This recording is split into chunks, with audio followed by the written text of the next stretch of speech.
Paano po ba araw ang pagkokondisyon ng kalamansi kapag po halimbawa tag-ulan? Kasi alam nyo mga katribya, sa tag-ulan, para po alam po ninyo, mahirap po magkondisyon ng ating kalamansi. Kaya lang, hindi po kagaya po ito mga katribya po na ang pagkokondisyon gaya po sa tag-araw. Sa tag-araw kasi dyan po natin ginagawa po ang pagkokondisyon. Magandang umaga po sa inyo lahat mga katribya at welcome po kayo sa aking YouTube channel. Pasensyahan po kayo mga katribya po na iba po yung ating boses po ngayon. Tayo po ay merong sipon. Yan na po kasi halos po ang uso po rito sa atin. Kaya tayo naman ay hindi naman tayo nagpapabaya po sa ating kalamansi juice.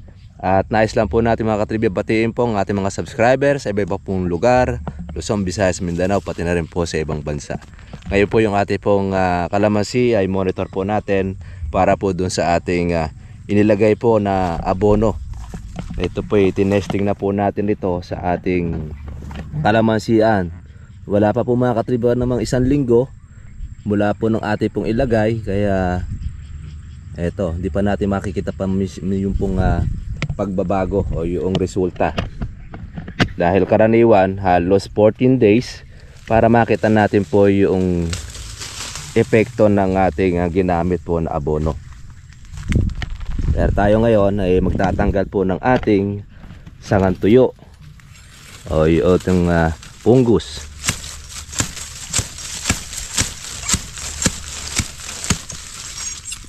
Linis ating gagawin ngayong araw.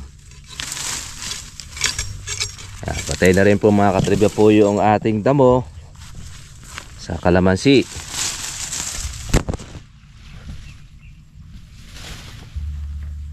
Yan.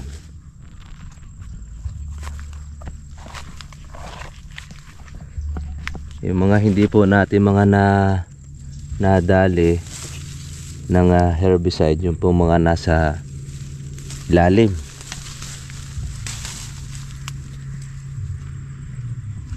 Ito.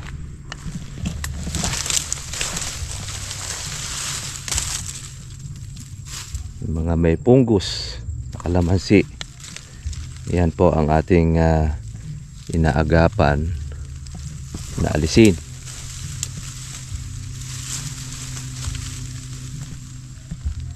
Karaniwan kasi mga katribya, ngayon pong nag-aaraw, diyan po lumalabas yan.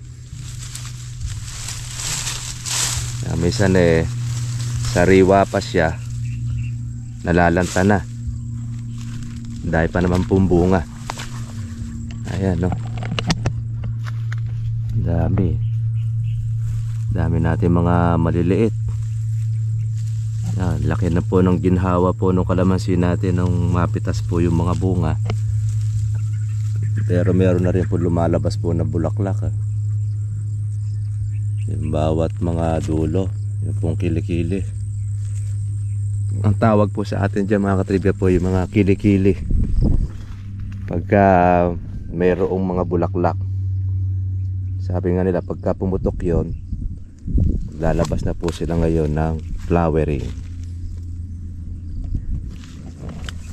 Iba po mga katribya po boses natin basag ang boses natin dahil po sa ating sipon.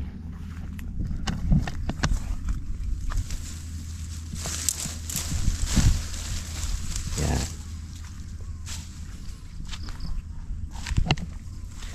Kaya hindi tayo mawawalan ng kahoy sa kalamansi.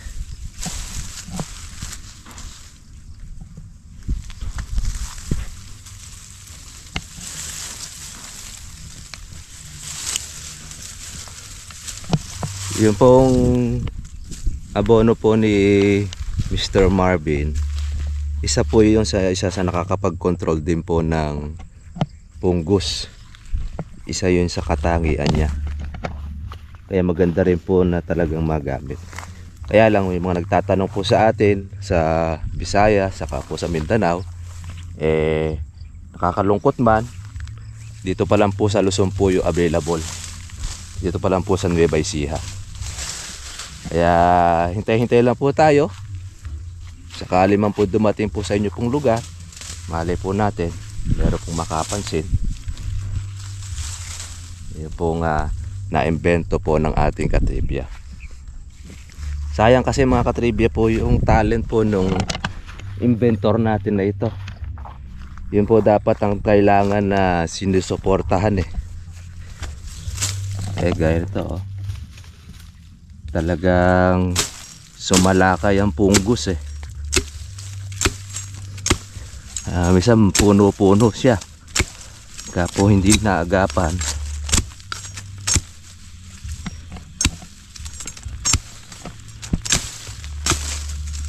Hindi naman po nadadali po ng anti-fungus yan. Ito ganyan kung tumira po ang fungus, tinutuyo po niya sanga para po siyang pintura. Ayan tatanggal na po yung kanyang balat.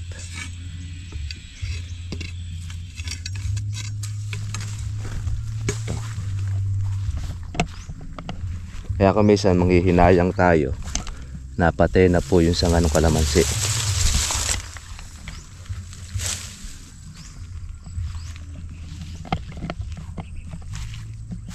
Yan. Hindi naman po siya majority, pero kailangan nating alisin ang nakakasira sa ating kalamansi.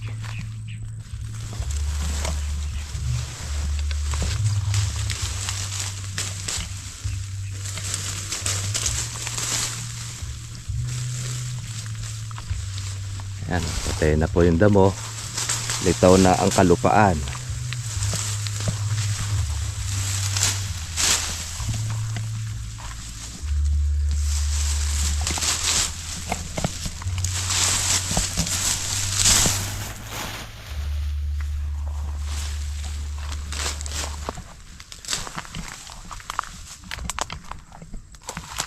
Marami pa tayo ritong natira na susunod na ating pong pipitasin. Sa October na po natin ito papipitas para maganda-ganda po ang maging presyo. Inisin lang muna natin itong ating kalamansi.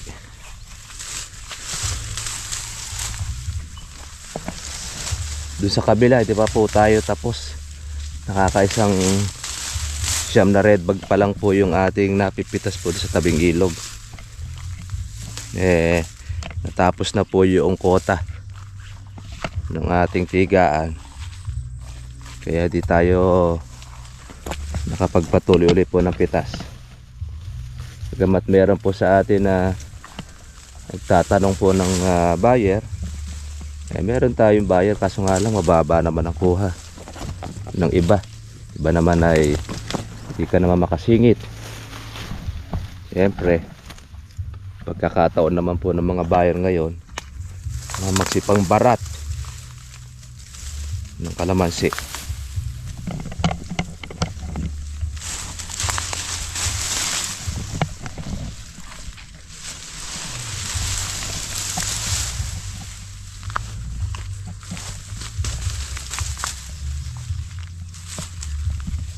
Dahil mga maliliit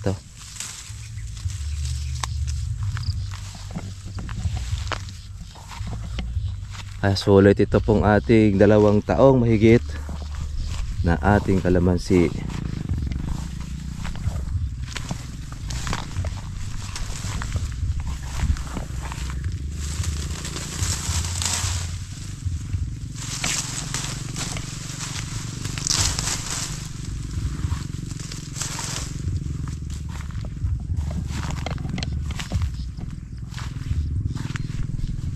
Nahanap po tayo ng ating kalamandarin.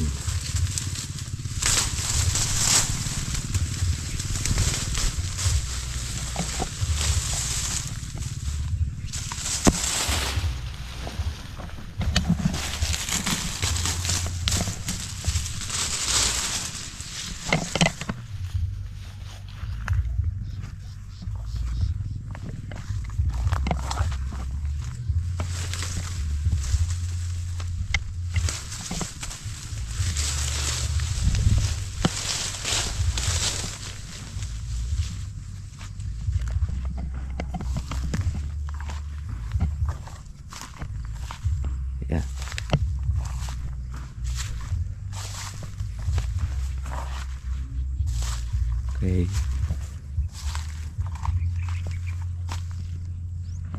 Halos nakuha na po natin dito yung ilan po nating mga kalamanda rin. Tingnan nyo po mga trivia po yung ating mga buko, mga bilog. Pero dito po sa lugar po namin marami na pong nagsisipag spray. Siguro meron po silang mga nakikita po mga bulaklak na lumalabas po sa kanilang kalamansi. Yan.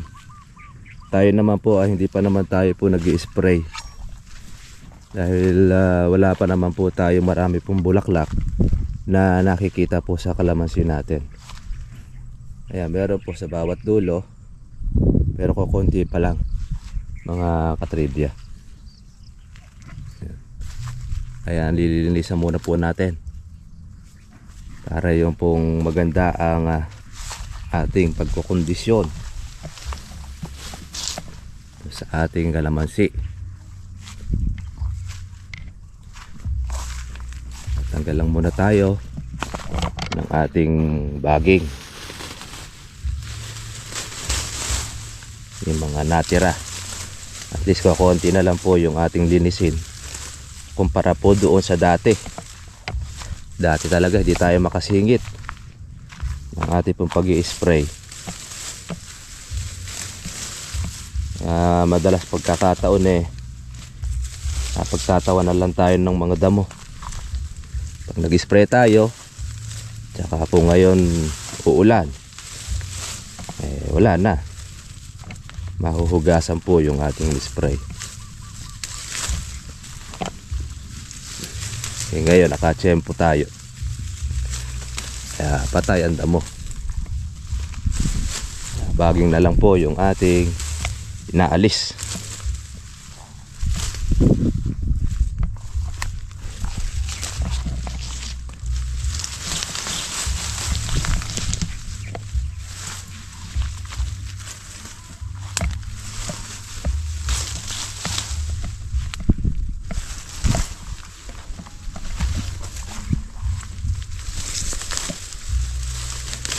Ito yung ulikbangon na ito, umaakit pa talaga sa kalamansi. Talagang ginagapangan niya kalamansi natin.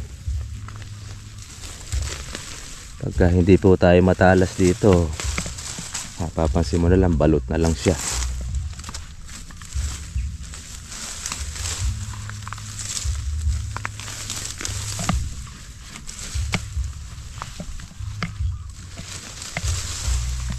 Doon po sa mga nagtatanong sa atin mga katribya ng presyo ng kalamansi, nasa 400 ang kuhanan ng lakad o ng mga bayad dito. Siyempre mababa talagang, yung iba kinakagat na po yung ganong presyo para makapagpabunga sila o yung kondisyon doon po sa kalamansi.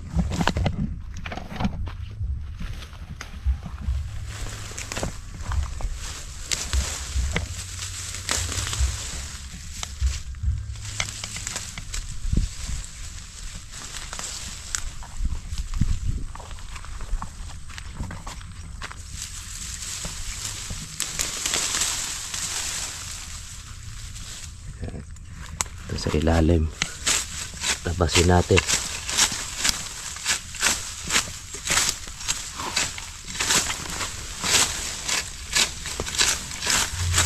Para hindi tumubo.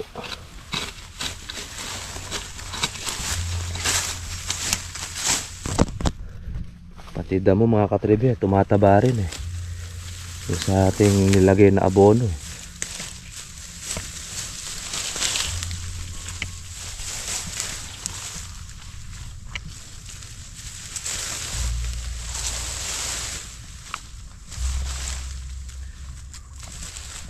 Mula mga katribya po na ilabas natin yung video ng ating pong inventor. Dami pong tawagan ng tawagan po kay kuya. At yun naman po yung sinasabi niya po sa atin. Sa Luzon, sa Visayas, Mindanao. ang lalayo ng kanilang lugar na tatanong kung kailan darating sa kanila yung ganung pataba. At yun na nga yung kanilang hinahanap, yung mapalakas po yung lupa. Marami po kasing pataba po ngayon, hindi po pinalalakas ang lupa, pinahihina. Kaya kailangan mo magdagdag ng pataba sa susunod. Pag hindi ka naglagay ng pataba sa susunod, hindi ka aani, hindi ka mag-harvest. Yan po mga katribya, ang isa sa nakikita nating problema po ni Sir Marvin. Paano niya mabibigyan, mapapatesting sa iba yung kanyang abono kahit ibigay niya po ng libre at testing sa lalayo naman po ng lugar, mahirap po na magawa po ngayon. Marami pong nagre-request ng libreng tutorial kasi si kuya gusto rin naman niya na ilahad o i-share po yung kanyang kaalaman sa larangan po ng sa abono po na yon. Hindi po siya makasarili. Merong mga nag-comment, yung iba kwentuhan lang daw ng kwentuhan. Siguro baka doon lang siya nakakita ng ganon. Yun nga po yung magkwento ka man, may kabuluhan. Iba naman, di ba, kwento nga, sabi nga iba, kwento ng kwento, wala namang kwenta. Do magkwentuhan ka man at makikinabang naman po ang magsasaka, malaki kabuluhan, no? Doon po sa ating subscriber, o sa, kung di ba natin subscriber yun, kung di ba siya basher, wala naman problema. Kung ayaw mo ng kwentuhan, lumipat ka ng ibang channel. Ganun lang naman yun. Kung di ka interesado doon sa abono at mas mainipin ka pa doon sa iba, ganun na nga po ang gawin nila. Ayun po, sinasabi po natin mga katribya, yun pong sitwasyon po natin ngayon, lalo na po ng ating inventor na talagang tinatawagan po siya ng iba't iba pong lugar, iba-ibang probinsya, nagre-request ng trainee, nagre-request ng seminar doon po sa kanya pong na-inventong abono at pati rin po yung pamamaraan ng paggamit. Kaya yun po sa ating pong mga subscriber natin na sumusubaybay nung pong abono pong ginamit po ng ating o yung na-invento niya. Siguro malay po natin, hindi naman po tayo nawawalan po ng pag-asa na dumating po yung panahon ay makilala rin yan. Kaya lang, syempre maghintay na lang po muna tayo. Kung di man siguro po ito mapansin ng iba, di yung mga magsasaka na gumagamit at naging suki na po ni Mr. Marvin, siya naman po ang gagamit. Sila naman po yung tatangkilik nito. Kaya wala namang problema. Kung hindi pansinin po ng gobyerno, wala namang problema dun dahil po yung magsasaka, kung alin po yung mas improve, mas okay na abono, kahit nasa malayo pa yan, pupuntahan niya. Lalo na yung mga maluluwang ang bukid, kahit yung mastos po ng malaki, kung sure naman sila na aani doon po sa ginagamit, bakit hindi? Ganon din naman po talaga yung mga namumuhunan, yung mga nagnenegosyo, na at least kahit doon mo gamitin, hindi ka po patatalo. Pahinga lang muna tayo mga katribya para ito po sa ating paglilinis ng ating kalamansi. Ngayon meron tayo mga katribya po nagtanong, paano po ba araw ang pagkokondisyon ng kalamansi kapag po halimbawa tag-ulan? Kasi alam nyo mga katribya, sa tag-ulan, para po alam po ninyo, mahirap po magkondisyon ng ating kalamansi. Kaya lang, hindi po kagaya po ito mga katribya po na ang pagkokondisyon gaya po sa tag-araw. Sa tag-araw kasi dyan po natin ginagawa po ang pagkokondisyon. Nandiyan po yung nililinisan muna natin ang ating kalamansi, Tapos ini-stressing. Yes, stressing kasi alam na po ng ating marami pong mga kababayan po yan, ang ating pong mga magkakalamansi, lalo na po yung mga una. Pero yung mga bago, mga baguhan sa pagkakalamansi, hindi nila alam yun. Ngayon, halimbawa, alam nyo na po ito, mas maganda po doon sa mga ating pong mga katribya, i-skip na lang po ninyo yung video. Sinasabi kasi na iba, paulit-ulit na lang po tayo. Hindi naman po para sa inyo itong video na ito. Ito pa para doon sa mga baguhan. Ngayon yung pong stressing, yun nga po yung magtitigang ka ng 20 days or mga 3 linggo, kulang isang buwan, kulang isang buwan. Hanggang doon yung kalamansi po natin na mauhaw po siya. Yung straight po yun na hindi po uulan. Kasi pag halimbawa umulan, sira na po ang inyong pagkukondisyon. Ito kadalasan po natin ginagawa po yan, November, December, January, kasi yan yung wala na po masyado pong ulan yan, mga katribya. Pagkatapos, yung pong after po natin na magtitigang, yun, napatay na po natin yung ating pong damo, doon na po natin siya lalagyan po ngayon ng ating abono. Pag halimbawa, bago po yung abono natin ilalagay, meron po siyang mga bunga, pipitasin natin yung lahat ng po pwedeng pitasin. Para alam po natin po yung lalabasan po ng bulaklak. Tapos, pagkaya po mga katribya po, nalagyan po natin ng abono, sasabayan po natin ngayon ng patubig. Pagka pinatubigan, mga katribya, mag-abang lang po kayo ng 10 araw hanggang sa 2 linggo, makikita nyo na sa bawat kilikili niyan, meron po siyang mga lalabas na bulaklak. Yung mga bulaklak na tinatawag na matanghito, ayan. Mula doon sa bulaklak, 1 buwan yon hanggang sa malagtag. Aalagaan na po yan ng mga magkakalamansi. Pag lumabas na yon, 2 beses ka na sa 1 linggo mag-i-spray. Kung gusto mong patuloyin ang mga bunga na yon. Sa tag-araw, makikita ninyo namumuti po yan sa bulaklak. Kasi common po yung gutom, pagkatapos bigyan ka ng pagkain at mabusog ka, talagang masisiyahan. Ilalabas po nung kalamansi yung kanyang lakas, tapos poproduce siya ngayon ng marami pong magiging bulaklak.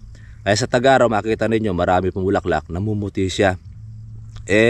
Sa tagulan, papaano po ba ang pagkokondisyon? Ito po yung ating ginagawa. Pagka po sa tag-ulan, tayo po magkokondisyon ng kalamansi. Ito, ngayon pong panahon na ito, ginagawa po ng ating mga ka-farmers, pinipitas po ang lahat ng mga po pwedeng pitasin. Kahit sa mababa po ang presyo. Kasi kinokondisyon yan. Ang unang dahilan, pagka kasi meron pong bunga ang kalamansi, pigil po yan para po sa pagbubulaklak. Ayan. Saan ba tayo napunta? Doon po mga katribya po sa ating pagkokondisyon sa tagulan, ang ginagawa natin, pinaalis muna natin po yung lahat ng mga po pwedeng pitasin. Talagang umisan, yung iba talagang sinasagad ang pagpitas. Halimbawa, nakuha na po yung lahat ng mga pitasin, yung mga bunga. Tsaka ang ginagawa po ng ating mga farmers ngayon, sasabugan nila ngayon ng kanilang abono. Ang abono, depende yun kung ano yung kanilang mga hiyang na ginagamit. Dito kasi sa amin, halos karamihan pag nagpapabulak sa tagulan, mga puti ang ating pong ginagamit. 2100, 2500, iba gumagamit ng 4600, depende. Hindi kami gumagamit po ng mga matatagal po na yung matunaw, gaya ng 1614, depende kung ano po yung gusto ninyong abono o hiyang. Ganun po yung ating pong ginagawa. Kasi pagka yung puti kasi po yung ating isasabog, pagka ulan, lulusaw na kagad. Pagka nalusaw na, ayan, dun na ngayon kakainin po ng ngayon ng ating kalamansi yung abono ng ating ginagamit. Ngayon itong akin na ito, meron po siyang halo ng abono po ni Mr. Marvin. Kaya makakita pa lang din po natin yung resulta nito doon po sa bulaklakan. Kaya lang, doon po sa ating mga katribya na nagsabog ng abono, nasa 2 po ang pwede pong mangyari po dyan. Isa, magpo-produce po yan ng mga usbong. Dadami po ang usbong or dahon. Kaya lang doon sa usbong, makikita ninyo sa dulo, meron pong mga sunong na bulaklak. Hindi nyo po makikitang namumuti ang kalamansi ninyo sa bulaklak pagka ngayong tag-ulang kayo naglagay ng abono. Ganun po yon. Nakikita ninyo talagang badahon siya. Pero pagka yan mga katribya po naman ay nagtuloy yung pong bulaklak, marami rin yan. Mga pang December at January. Halimbawa ngayon, September, naglagay ka ng abono, automatic January na. Hindi nyo po makikita po yung hanggang sa pag-harvest. Pero yung mga maliliit na bulaklak, mapapansin na po ninyo yan habang lumalaki. Ngayon po nagdiretso po yung halimbawa yung pag-aaraw at meron mga bulaklak, nag-uumpisa na po ang ating mga ka-farmers ngayon ng alagaan. Sa pag-aalaga po nila, dyan na nga po yung pag-i-spray. Pero kasama po mga katibya po sa pagkakondisyon ng ating kalamansi, yung ating pong pag-herbicide. Kasi pagka halimbawa mga katribya, hindi po natin i-herbicide dyan at hindi rin po tayo maglilinis ng ating pong kalamansi, mayroon pang kaagaw po sa abono ang ating pong ilalagay na sa kalamansi natin. Kaya kailangan alisin po natin yung magiging kaagaw niya. Ayun. Kaya wag po kayo magtataka mga katribya na pagka po kayo po ay magpapabulaklak sa tagulan, bakit hindi namumuti sa bulaklak ang inyong kalamansi? Kasi maaga pong nalalaglag po ang petals ng kalamansi pagka po tagulan. Makikita na lang po ninyo mga buko na siya.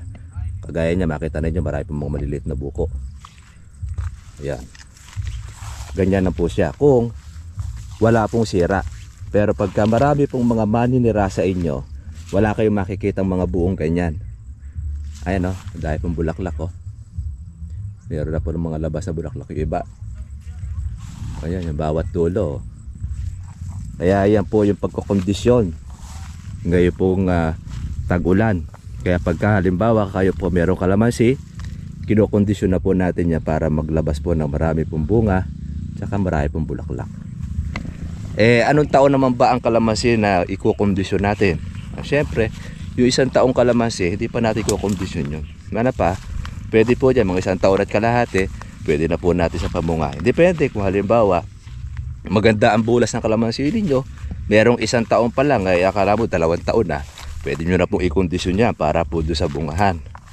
Ngayon, ang ginagawa po natin, yung iba pong mga nagsipagdahon ng kalamansi, ang gawin po ninyo, ay wag po kayong maglagay ng abono itong buong tag-ulan. Sa tag-araw, doon po ninyo gamitan po ng stressing. Para po sa halip na dahon ng ilabas niya, ay maglalabas siya ng maraming bulaklak. Pero may kasama rin po sa mga usbong. Meron rin sa dulo. Kaya lang, doon na po natin gagamitin po ng pagtitigang o yung i-stress mo na ang kalamansi. Hindi po natin yung regular na ilalagyan po ng abono. Ayan, mga tips po natin ito mga katribya, doon po sa namang problema kung paano ba yung pagkokondisyon ng kalamansi sa tagulan at bakit sa halip na bulaklak ay mga usbong ang lumitaw. Ayun po ang isang dahilan. Baka masyado na po kayong madalas maglagay ng abono, hindi rin po maganda sa kalamansi yun. Pag madalas po kasi tayo mag-abono, lagi magpo-produce po yan ng dahon ng kalamansi. Magdadahon lang siya, hindi po magbubulaklak. Pero huwag ka maglagay po ng abono, gutumin mo siya at dumating po yung point na pag gutom na tsaka malagyan ng pagkain, ayun, nakikita ninyo marami po magiging bulaklak at marami po magiging bunga ang inyong kalamansi. Yun lang po mga katribya. Sensya na po kayo na tayo nadali po ng ating sipon. Hindi tayo nakapag-upload din po kahapon. Gaya po rin dati, ako po si Gabriel Bunag at lagi natatandaan, karunungan ng kaalaman, nagkatumbas sa kayamanan. Thank you for watching. God bless all. Kita-kita lang po tayo bukas. Bye bye.